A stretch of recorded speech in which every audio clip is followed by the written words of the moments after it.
ગાંધીનગર જિલ્લામાં વધુ એક વિઝા કૌભાંડનો પર્દાફાશ। વિદેશની લાલચ આપી 23 લોકો સાથે 7.75 કરોડની છેતરપિંડી। એક જ પરિવાર સાથે 65 લાખની છેતરપિંડીની ફરિયાદ। કુડાસનની ઉમિયા ઓવરસીઝ વિઝા કન્સલ્ટન્ટ પર આ કૌભાંડનો આરોપ છે। લવારપુરના પિતા સહિત 4 એજન્ટો સામે ફરિયાદ। વિશાલ પટેલ, અંકિત પટેલ પર છેતરપિંડીનો આરોપ છે। અનેરી પટેલ અને શૈલેષ પટેલ પર પણ છેતરપિંડીનો આરોપ। એજન્ટ વિશાલ હાલ વિદેશમાં હોવાની માહિતી પણ મળી હતી। અંકિત પટેલ, અનેરી તેમજ શૈલેષ પટેલ પણ હાલ અત્યારે ફરાર છે। ડભોડાના જિગ્નેશ પટેલની ફરિયાદથી વિઝા કૌભાંડનો ખુલાસો થયો, જે વિઝા કૌભાંડમાં 4 લોકોના નામ સામે આવ્યા છે। અંકિત પટેલ, અનેરી, શૈલેષ હજુ ફરાર છે, જ્યારે એજન્ટ વિશાલ પટેલ હાલ વિદેશમાં હોવાની માહિતી છે। ડભોડાના જિગ્નેશ પટેલની ફરિયાદથી આ વિઝા કૌભાંડનો ખુલાસો થયો। ઇન્ફોસિસ પોલીસે ફરિયાદને આધારે તપાસ હાથ ધરી છે।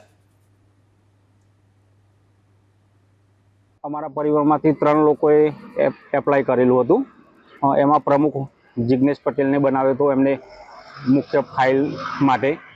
તો એમને મને કીધું હતું કે આ રીતના તમારા પરિવાર સાથે તમે કેનેડા જવાનું પ્લાનિંગ કરો તો 65 લાખ રૂપિયાની અંદર અમે તમને કેનેડા ટૂંક જ સમયમાં પહોંચાડી દઈશું।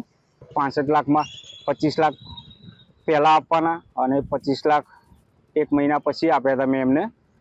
અને પછી વારંવાર મેં એમને ફોન કર્યા, પણ કેવું કે એમનો કોઈ પતો કે રિપ્લાય મળતો ન હતો અને વારંવાર જૂઠાણું બોલીને છટકી જવાની બારીઓ ખોલતા હતા। અને પછી ટૂંક સમયમાં પછી ખબર પડી કે પેલો એમનો પાર્ટનર વિશાલ પટેલ એ દેશ છોડીને અમેરિકા ભાગી ગયો। અનેરી પટેલને ત્યાં ઉમિયા ઓવરસીઝની કન્સલ્ટન્સની ઓફિસમાં મળેલા હતા અને ત્યાં પોતે વિઝા લેવાના હોય કેનેડાના તે બાબતે વાતચીત થયેલી હતી।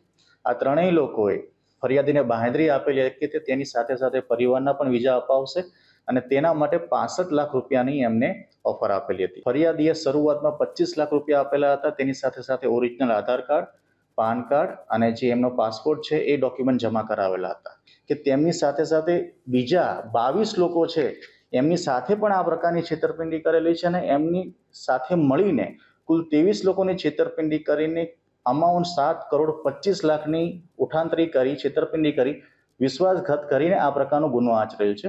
ઇન્ફોસિટી પોલીસ સ્ટેશનમાં IPC 406, 409, 120B, 420 મુજબ ગુનો દાખલ કરવામાં આવેલો છે।